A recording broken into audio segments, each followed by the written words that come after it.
47वां अध्याय। उद्धव तथा गोपियों की बातचीत और भ्रमर गीत। श्री सुखदेव जी कहते हैं, परीक्षित, गोपियों ने देखा कि श्री कृष्ण के सेवक उद्धव जी की आकृति और वेशभूषा श्री कृष्ण से मिलती जुलती है। घुटनों तक लंबी लंबी भुजाएं हैं, नूतन कमल दल के समान कोमल नेत्र हैं, शरीर पर पीतांबर धारण किए हुए हैं, गले में कमल पुष्पों की माला है, कानों में मणि जड़ित कुंडल झलक रहे हैं और मुखारबिंद अत्यंत प्रफुल्लित है। पवित्र मुस्कान वाली गोपियों ने आपस में कहा, यह पुरुष देखने में तो बड़ा सुंदर है, परंतु ये है कौन? कहां से आया है? किसका दूत है? इसने श्री कृष्ण जैसी वेशभूषा क्यों धारण कर रखी है? सब की सब गोपियां उनका परिचय प्राप्त करने के लिए अत्यंत उत्सुक हो गईं और उनमें से बहुत सी पवित्र कीर्ति भगवान श्री कृष्ण के तथा उनके सेवक सखा उद्धव जी को चारों ओर से घेरकर खड़ी हो गई। जब उन्हें मालूम हुआ ये तो रमा रमण भगवान श्री कृष्ण का संदेश लेकर आए हैं, तब उन्होंने विनय से झुककर सलज्ज हास्य चितवन और मधुर वाणी आदि से उद्धव जी का अत्यंत सत्कार किया तथा एकांत में आसन पर बैठाकर वे उनसे इस तरह कहने लगी, उद्धव जी, हम जानती हैं कि आप यदुनाथ के पार्षद हैं, उन्हीं का संदेश लेकर यहाँ पधारे हैं। आपके स्वामी ने अपने माता पिता को सुख देने के लिए आपको यहाँ भेजा है, अन्यथा हमें तो अब इस नंद गांव में गौ के रहने की जगह में उनके स्मरण करने योग्य कोई भी वस्तु दिखाई नहीं पड़ती। माता पिता आदि सगे संबंधियों का स्नेह बंधन तो बड़े बड़े ऋषि मुनि भी बड़ी कठिनाई से छोड़ पाते हैं। दूसरों के साथ जो प्रेम संबंध का स्वांग किया जाता है वो तो किसी न किसी स्वार्थ के लिए ही होता है। बहरों का पुष्पों से और पुष्पों का स्त्रियों से ऐसा ही स्वार्थ का प्रेम संबंध होता है। जब वैश्या समझती है कि अब मेरे यहाँ आने वाले के पास धन नहीं है, तब उसे वो धत्ता बता देती है। जब प्रजा देखती है कि ये राजा हमारी रक्षा नहीं कर सकता, तब वो उसका साथ छोड़ देती है। अध्ययन समाप्त हो जाने पर कितने शिष्य अपने आचार्यों की सेवा करते हैं। यज्ञ की दक्षिणा मिली कि ऋत्विज लोग चलते बने। जब वृक्ष पर फल नहीं रहते, तब पक्षीगण वहां से बिना कुछ सोचे विचारे उड़ जाते हैं। भोजन कर लेने के बाद अतिथि लोग ही गृहस्थी की ओर कब देखते हैं। वन में आग लगी कि पशु भाग खड़े हुए। चाहे स्त्री के हृदय में कितना ही अनुराग हो, जार पुरुष अपना काम बना लेने के बाद उलट कर भी तो नहीं देखता। परीक्षित, गोपियों की मन, वाणी और शरीर श्री कृष्ण में तल्लीन थे। जब भगवान श्री कृष्ण के दूत बनकर उद्धव जी ब्रज आए, तब वे उनसे इस प्रकार कहते कहते ये भूल ही गए कि कौन सी बात किस तरह किसके सामने कहनी चाहिए। भगवान श्री कृष्ण ने बचपन से लेकर किशोर अवस्था तक जितनी भी लीलाएं की थी, उन सबकी याद करके गोपियां उनका गान करने लगी। वे आत्मविस्मृत होकर स्त्री सुलभ लज्जा को भी भूल गई और फूट फूट कर रोने लगी। एक गोपी को उस समय स्मरण हो रहा था भगवान श्री कृष्ण के मिलन की लीला का। उसी समय उसने देखा कि पास ही एक भौरा गुनगुना रहा है। उसने ऐसा समझा मानो मुझे रूठी हुई समझकर श्री कृष्ण ने मनाने के लिए दूध भेजा हो। वो गोपी भौरे से इस प्रकार कहने लगी। गोपियों ने कहा, रे मधु, तू कपटी का सखा है, इसलिए तू भी कपटी है। तू हमारे पैरों को मत छू, झूठे प्रणाम करके हमसे अन्याय विनय मत कर। हम देख रही हैं कि श्री कृष्ण की जो वनमाला हमारी सौतों के वक्ष स्थल के स्पर्श से मसली हुई है, उसका पीला पीला कुमकुम तेरी मूंछों पर भी लगा हुआ है। तू स्वयं भी तो किसी कुमकुम से प्रेम नहीं करता, यहाँ से वहाँ उड़ा करता है। जैसे तेरे स्वामी वैसे ही तू। मधुपति श्री कृष्ण मथुरा की मानिनी नायिकाओं को मनाया करे। उनका वो कुमकुम रूप कृपा प्रसाद जो यदुवंशियों के सभा में उपहास करने योग्य है, अपने ही पास रखे। उसे तेरे द्वारा यहाँ भेजने की क्या आवश्यकता है? जैसे तू काला है वैसे ही वे भी हैं। तू भी पुष्पों का रस लेकर उड़ जाता है, वैसे ही वे भी निकले। उन्होंने हमें केवल एक बार, हाँ ऐसा ही लगता है, केवल एक बार अपनी तनिक सी मोहिनी और परम मादक आधार सुधा पिलाई, और फिर हम भोली भाली गोपियों को छोड़कर वे यहाँ से चले गए। पता नहीं सुकुमारी लक्ष्मी उनके चरण कमलों की सेवा कैसे करती रहती है। अवश्य ही वे छैल छबीले श्री कृष्ण की चिकनी चुपड़ी बातों में आ गई होंगी। चित चोर ने उनका भी चित चुरा लिया होगा। अरे भ्रमर, हम वनवासिनी हैं, हमारे तो घर द्वार भी नहीं है। तू हम लोगों के सामने यदुवंश शिरोमणि श्री कृष्ण का बहुत सा गुणगान क्यों कर रहा है? ये सब भला हम लोगों को मनाने के लिए ही तो है। परंतु नहीं नहीं, वे हमारे लिए कोई नए नहीं हैं। हमारे लिए तो जाने पहचाने बिल्कुल पुराने हैं। तेरी चापलूसी हमारे पास नहीं चलेगी। तू जा, यहाँ से चला जा, और जिनके साथ सदा विजय रहती है उन श्री कृष्ण की मधु पुराण वासिनी सखियों के सामने जाकर उनका गुणगान कर। ये नई है, उनकी लीलाएं कम जानती हैं, और इस समय वे उनकी प्यारी हैं। उनके हृदय की पीड़ा उन्होंने मिटा दी है। वे तेरी प्रार्थना स्वीकार करेंगी, तेरी चापलूसी से प्रसन्न होकर तुझे मुँह मांगी वस्तु देंगी। भौरे, वे हमारे लिए छटपटा रहे हैं, ऐसा तू क्यों कहता है? उनकी कपट भरी मनोहर मुस्कान और भौं के इशारे से जो वश में ना हो जाए, उनके पास दौड़ी न आवे, ऐसी कौन सी स्त्रियां हैं? अरे अनजान, स्वर्ग में, पाताल में और पृथ्वी में ऐसी एक भी स्त्री नहीं है। औरों की तो बात ही क्या, स्वयं लक्ष्मी जी भी उनके चरण रज की सेवा किया करती हैं। फिर हम श्री कृष्ण के लिए किसी गिनती में है? परंतु तू उनके पास जाकर कहना कि तुम्हारा नाम तो उत्तम श्लोक है, अच्छे अच्छे लोग तुम्हारी कीर्ति का गान करते हैं, परंतु इसकी सार्थकता तो इसमें है कि तुम दीनों पर दया करो। नहीं तो श्री कृष्ण, तुम्हारा उत्तम श्लोक नाम झूठा पड़ जाता है। अरे मधुकर, देख, तू मेरे पैर पर सिर मत टेक। मैं जानती हूँ कि तू अन्याय विन्याय करने में, क्षमा याचना करने में बड़ा निपुण है। मालूम होता है तो श्री कृष्ण से ही ये सीख कर आया है कि रूठे हुए को मनाने के लिए दूत को, संदेशवाहक को कितनी चटुकारिता करनी चाहिए। परंतु तू समझ ले कि यहाँ तेरी दाल नहीं गलने की। देख, हमने श्री कृष्ण के लिए ही अपने पति, पुत्र और दूसरे लोगों को छोड़ दिया, परंतु उनमें तनिक भी कृतज्ञता नहीं। वे ऐसे निर्मोही निकले कि हमें छोड़कर चलते बने। अब तू ही बता, ऐसे अकृतज्ञ के साथ हम क्या संधि करें? क्या तू अब भी कहता है कि उन पर विश्वास करना चाहिए? एरे मधु, जब वे राम बने थे तब उन्होंने कपिराज बाली को व्याध के समान छिपकर बड़ी निर्दयता से मारा था। बेचारी शूर्पणखा कामवश उनके पास आई थी, परंतु उन्होंने अपनी स्त्री के वश होकर उस बेचारी के नाक कान काट लिए और इस प्रकार उसे क्रूप कर दिया। ब्राह्मण के घर वामन के रूप में जन्म लेकर उन्होंने क्या किया? बाली ने तो उनकी पूजा की, उनकी मुंह मांगी वस्तु दी, और उन्होंने उसकी पूजा ग्रहण करके भी उसे वरुणपाश से बांधकर पताल में डाल दिया। ठीक वैसे ही जैसे कौवा बलि खाकर भी बलि देने वाले को अपने अन्य साथियों के साथ मिलकर घेर लेता है और परेशान करता है। अच्छा, तो आप जाने दे, हमें श्री कृष्ण से क्या, किसी भी काली वस्तु के साथ मित्रता से कोई प्रयोजन नहीं। परंतु यदि तू कहे कि जब ऐसा है तब तुम लोग उनकी चर्चा क्यों करती हो, तो भ्रमर, हम सच कहती हैं, एक बार जिसे उसका चस्का लग जाता है वो उसे छोड़ नहीं सकता।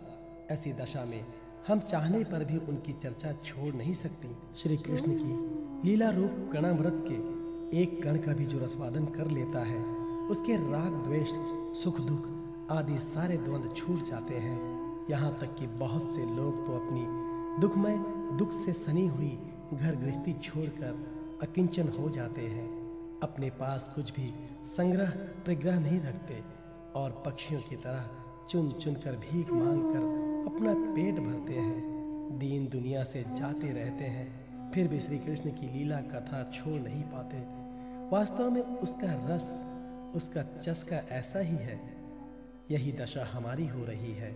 जैसे कृष्णासार मृग की पत्नी भोली भाली हिरनिया व्याघ के सुमधुर गान का विश्वास कर लेती है और उसके जाल में फंसकर मारी जाती है, वैसे ही हम भोली भाली गोपियां भी उस छलिया कृष्ण की कपट भरी मीठी मीठी बातों में आकर उन्हें सत्य के समान मान बैठी और उनके नक्शस्पर्श से होने वाली काम व्याधि का बार बार अनुभव करती रही। इसलिए श्री कृष्ण के दूत भौरे, अब इस विषय में तू और कुछ मत कह। तुझे कहना ही हो तो कोई दूसरी बात कहे। हमारे प्रियतम के प्यारे सखा, जान पड़ता है कि तुम एक बार उधर जाकर फिर लौट आए हो। अवश्य ही हमारे प्रियतम ने मनाने के लिए तुम्हें भेजा होगा। प्रिय भ्रमर, तुम सब प्रकार से हमारे माननीय हो। कहो, तुम्हारी क्या इच्छा है? हमसे जो चाहो सो मांग लो। अच्छा, तुम सच बताओ, क्या हमें वहां ले चलना चाहते हो?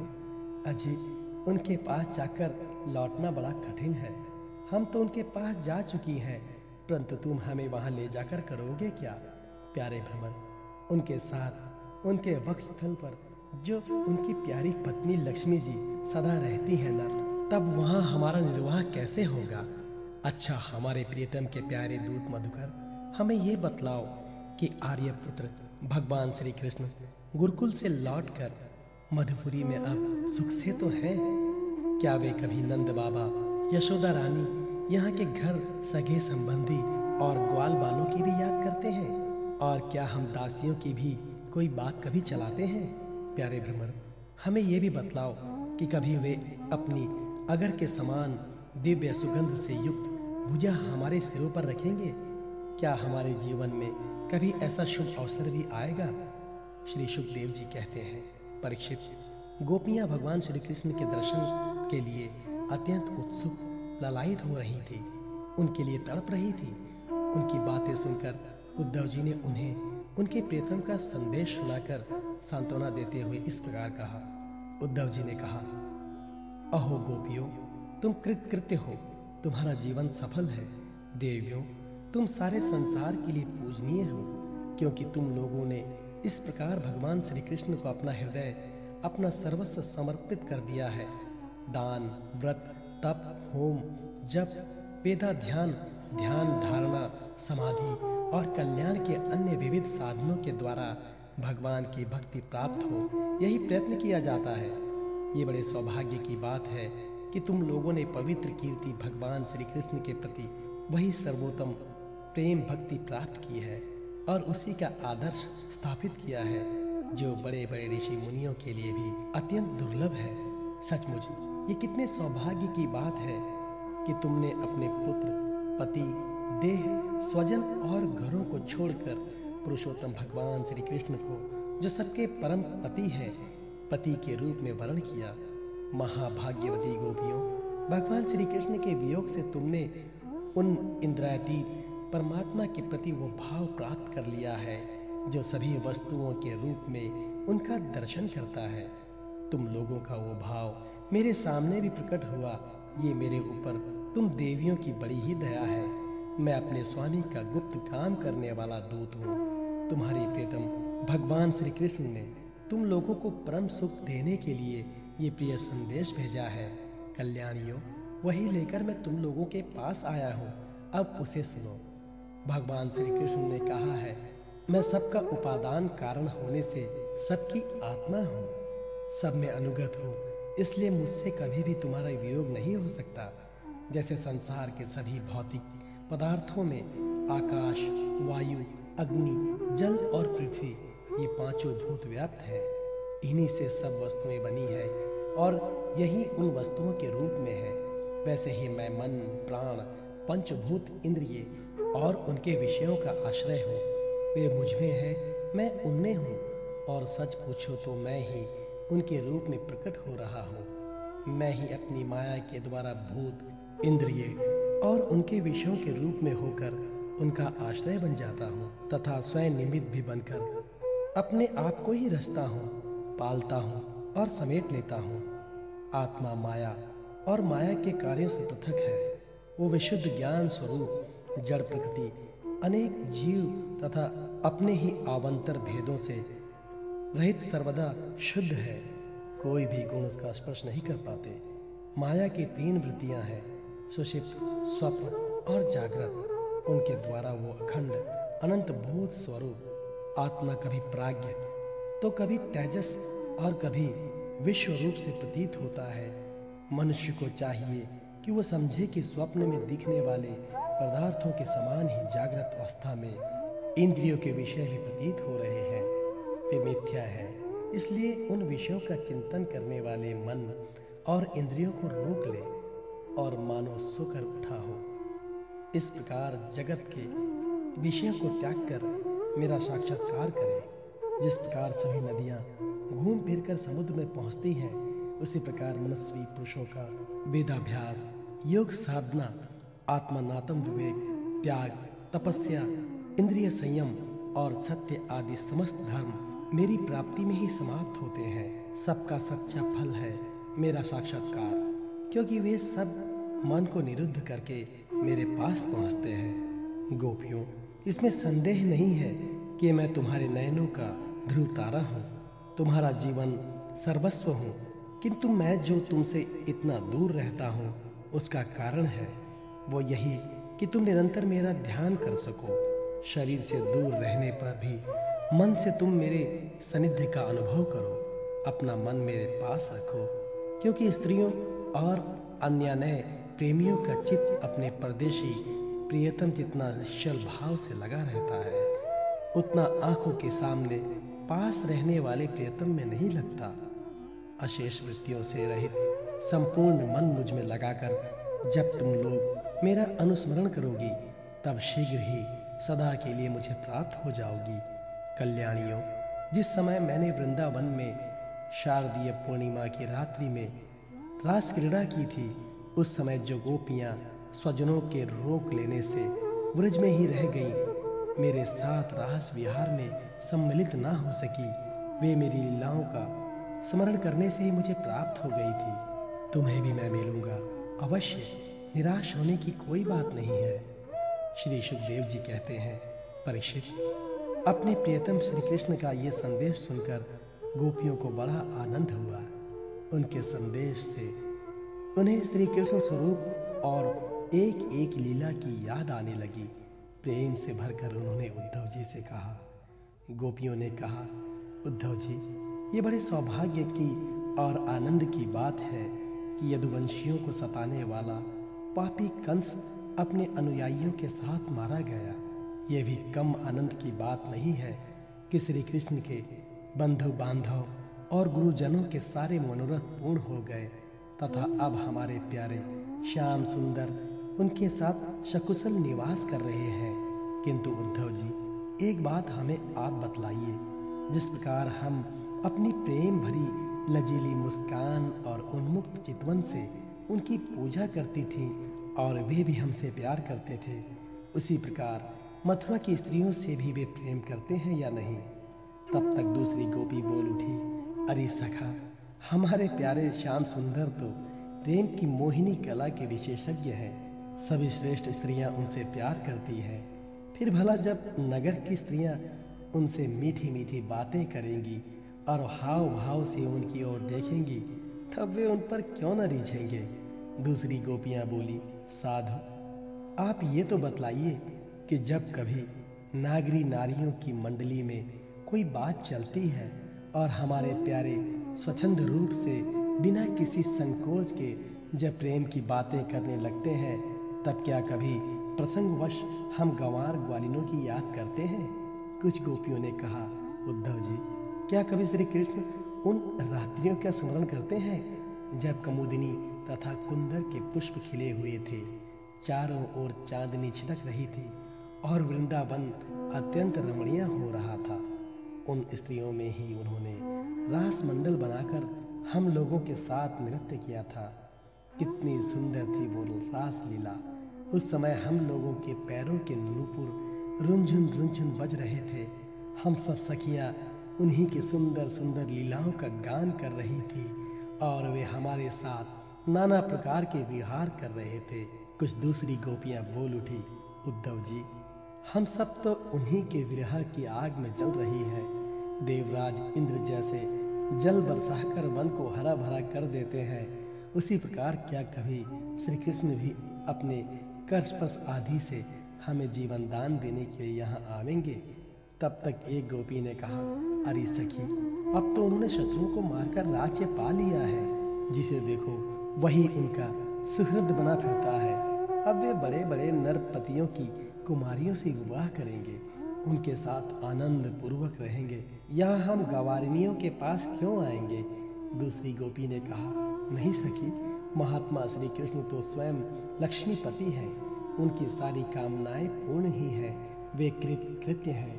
हम वनवासिनी ग्वालिनों अथवा दूसरी राजकुमारियों से उनका कोई प्रयोजन नहीं है। हम लोगों के बिना उनका कौन सा काम अटक रहा है? देखो, वैश्या होने पर भी पिंगला ने क्या ठीक ही कहा है, संसार में किसी की आशा न रखना ही सबसे बड़ा सुख है। ये बात हम जानती हैं, फिर भी हम भगवान श्री कृष्ण के लौटने की आशा छोड़ने में असमर्थ हैं। उनके शुभ आगमन की आशा ही तो हमारा जीवन है। हमारे प्यारे श्याम सुंदर ने, जिनकी कीर्ति का गान बड़े बड़े महात्मा करते रहते हैं, हमसे एकांत में जो मीठी मीठी प्रेम की बातें की हैं, उन्हें छोड़ने का, भुलाने का उत्साह भी हम कैसे कर सकती हैं? देखो तो, उनकी इच्छा न होने पर भी स्वयं लक्ष्मी जी उनके चरणों से लिपटी रहती हैं, एक क्षण के लिए भी उनका अंग संग छोड़कर कहीं नहीं जाती। उद्धव जी, ये वही नदी है जिसमें वे विहार करते थे, ये वही पर्वत है जिसके शिखर पर चढ़कर वे बांसुरी बजाते थे, ये वे ही वन हैं जिनमें वे रात्रि के समय रास लीला करते थे, और ये वे ही गौएं हैं जिनको चराने के लिए वे सुबह सुबह हम लोगों को देखते हुए चाहते आते थे। और ये ठीक वैसी ही बंशी की तान हमारे कानों में गूंजती रहती है, जैसे वे अपने अधरों के संयोग से छेड़ा करते थे। बलराम जी के साथ श्री कृष्ण ने इन सभी का सेवन किया है। यहाँ का एक एक प्रदेश, एक एक धूलि कण उनके परम सुंदर चरण कमलों से चिन्हित है।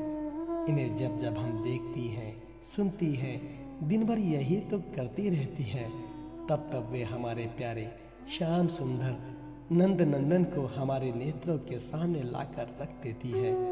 उद्धव जी, हम किसी भी प्रकार मरकर भी उन्हें भूल नहीं सकती।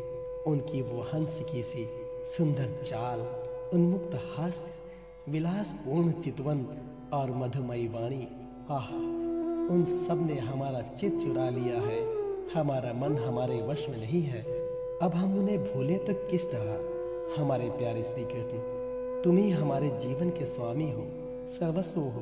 प्यारे, तुम लक्ष्मीनाथ हो तो क्या हुआ, हमारे लिए तो ब्रजनाथ ही हो। हम ब्रज गोपियों के एकमात्र तुम ही सच्चे स्वामी हो। श्याम सुंदर, तुमने बार बार हमारी व्यथा मिटाई है, हमारे संकट काटे हैं।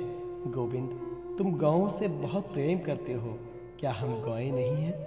तुम्हारा ये सारा गोकुल, जिसमें ग्वाल बाल, माता पिता, गौएं और हम गोपियां सब कोई हैं, दुख के अपार सागर में डूब रहा है।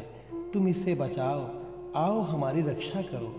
श्री सुखदेव जी कहते हैं, प्रिय परीक्षित, भगवान श्री कृष्ण का प्रिय संदेश सुनकर गोपियों के विरह की व्यथा शांत हो गई थी। वे इंद्रियातीत भगवान श्री कृष्ण को अपनी आत्मा के रूप में सर्वत्र स्थित समझ चुकी थी। अब वे बड़े प्रेम और आदर से उद्धव जी का सत्कार करने लगी। उद्धव जी गोपियों की विरह व्यथा मिटाने के लिए कई महीनों तक वहीं रहे। वे भगवान श्री कृष्ण की अनेकों लीलाएं और बातें सुन सुनाकर ब्रजवासियों को आनंदित करते रहते। नंद बाबा के ब्रज में जितने दिनों तक उद्धव जी रहे, उतने दिनों तक भगवान श्री कृष्ण की लीला की चर्चा होते रहने के कारण ब्रजवासियों का ऐसा जान पड़ा मानो अभी एक ही क्षण हुआ हो। भगवान के परम प्रेमी भक्त उद्धव जी कभी नदी तट पर जाते, कभी वनों में विहरते और कभी गिरिराज की घाटियों में विचरते, कभी रंग बिरंगे फूलों से लदे हुए वृक्षों में ही रम जाते। और यहाँ भगवान श्री कृष्ण ने कौन सी लीला की है, ये पूछ पूछ कर ब्रजवासियों को भगवान श्री कृष्ण और उनकी लीला के स्मरण में तन्मय कर देते। उद्धव जी ने ब्रज में रहकर गोपियों की इस प्रकार की प्रेम विकलता तथा और भी बहुत सी प्रेम चेष्टाएं देखी। उनकी इस प्रकार श्री कृष्ण में तन्मयता देखकर वे प्रेम और आनंद से भर गए।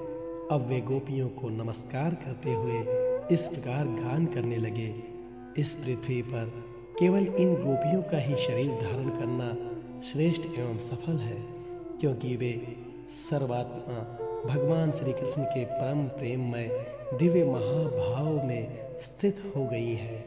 प्रेम की ये ऊंची से ऊंची स्थिति संसार के भय से भीत मुमुक्षु जनों के लिए ही नहीं, अपितु बड़े बड़े मुनियों, मुक्त पुरुषों तथा हम भक्त जनों के लिए भी अभी वांछनीय ही है।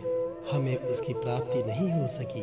सत्य है, जिन्हें भगवान श्री कृष्ण की लीला कथा के रस का चस्का लग गया है, उन्हें कुलीनता की, द्विजाति समुचित संस्कार की और बड़े बड़े यज्ञ याज्ञाओं में दीक्षित होने की क्या आवश्यकता है।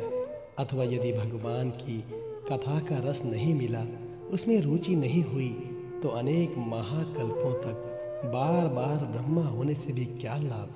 कहाँ ये वंचरी आचार, ज्ञान और जाति से हीन गांव की गंवार ग्वालिने, और कहाँ सच्चिदानंद घन भगवान श्री कृष्ण में अनन्य परम प्रेम। अहो धन्य है, धन्य है। इससे सिद्ध होता है कि कोई भगवान के स्वरूप और रहस्य को न जानकर भी उनसे प्रेम करे, उनका भजन करे, तो वह स्वयं अपनी शक्ति, अपनी कृपा से उसका परम कल्याण कर देते हैं। ठीक वैसे ही जैसे कोई अनजाने में भी अमृत पी ले, तो वो अपनी वस्तु शक्ति से ही पीने वाले को अमर बना देता है। भगवान श्री कृष्ण ने रासोत्सव के समय इन ब्रजंगनाओं के गले में बाँह डाल डाल कर इनके मनोरथ पूर्ण किए। इन्हें भगवान ने जिस कृपा प्रसाद का वितरण किया, उन्हें जैसे प्रेम दान किया, वैसा भगवान की परम प्रेमवती नित्य संगिनी वक्षस्थल पर विराजमान लक्ष्मी जी को भी प्राप्त नहीं हुआ। कमल की सी सुगंध और कांति से युक्त देवांग नाओं को भी नहीं मिला, फिर दूसरी स्त्रियों की बात ही क्या करें। मेरे लिए तो सबसे अच्छी बात यही होगी कि मैं इस वृंदावन धाम में कोई झाड़ी, लता अथवा औषधि, जड़ी बूटी ही बन जाऊं। आह, यदि मैं ऐसा बन जाऊंगा तो मुझे इन प्रजंगनाओं की चरण धूलि निरंतर सेवन करने के लिए मिलती रहेगी। इनकी चरण रज में स्नान करके मैं धन्य हो जाऊंगा। धन्य है ये गोपियाँ, देखो तो सही, जिनको छोड़ना अत्यंत कठिन है। उन स्वजन संबंधियों तथा लोक वेद की आर्य मर्यादा का परित्याग करके इन्होंने भगवान की पदवी, उनके साथ तन्मयता, उनका परम प्रेम प्राप्त कर लिया है। औरों की तो बात ही क्या, भगवद्वाणी, उनके निश्वास रूप समस्त श्रुतियाँ, उपनिषदें भी अब तक भगवान के परम प्रेममय स्वरूप को ढूंढती ही रहती हैं, प्राप्त नहीं कर पाती।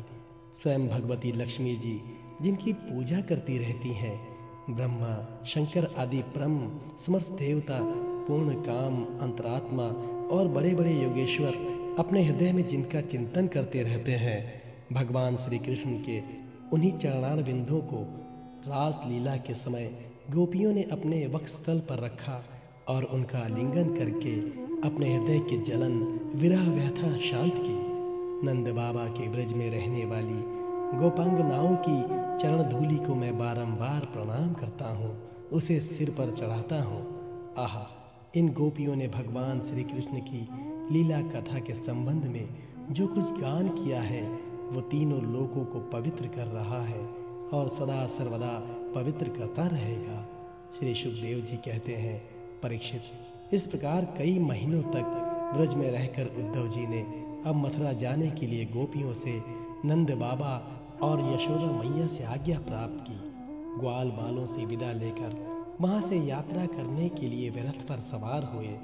जब उनका रथ व्रज से बाहर निकला, तब नंद बाबा आदि गोपीगण बहुत सी भेंट की सामग्री लेकर उनके पास आए और आंखों में आंसू भरकर उन्होंने बड़े प्रेम से कहा, उद्धव जी, अब हम यही चाहते हैं कि हमारे मन की एक एक वृत्ति, एक एक संकल्प श्री कृष्ण के चरण कमलों के ही आश्रित रहे, उन्हीं की सेवा के लिए उठें और उन्हीं में लगी भी रहें। हमारी वाणी नित्य निरंतर उन्हीं के नामों का उच्चारण करती रहे और शरीर उन्हीं को प्रणाम करे। उन्हीं की आज्ञा पालन और सेवा में लगा रहे। उद्धव जी, हम सच कहते हैं, हमें मोक्ष की इच्छा बिल्कुल नहीं है। हम भगवान की इच्छा से अपने कर्मों के अनुसार चाहे जिस योनि में जन्म ले वहाँ शुभ आचरण करें, दान करें और उसका फल यही पावें कि हमारे अपने ईश्वर श्री कृष्ण में हमारी प्रीति उत्तरोत्तर बढ़ती रहे। प्रिय परीक्षित, नंद बाबा आदि गोपों ने इस प्रकार श्री कृष्ण भक्ति के द्वारा उद्धव जी का सम्मान किया। अब वे भगवान श्री कृष्ण के द्वारा सुरक्षित मथुरापुरी में लौट आए। वहां पहुंचकर उन्होंने भगवान श्री कृष्ण को प्रणाम किया और उन्हें ब्रजवासियों की प्रेममयी भक्ति का उद्रेक जैसा उन्होंने देखा था कह सुनाया। इसके बाद नंद बाबा ने भेंट की जो सामग्री दी थी वो उनको वासुदेव जी, बलराम जी और राजा उग्रसेन को दे दी।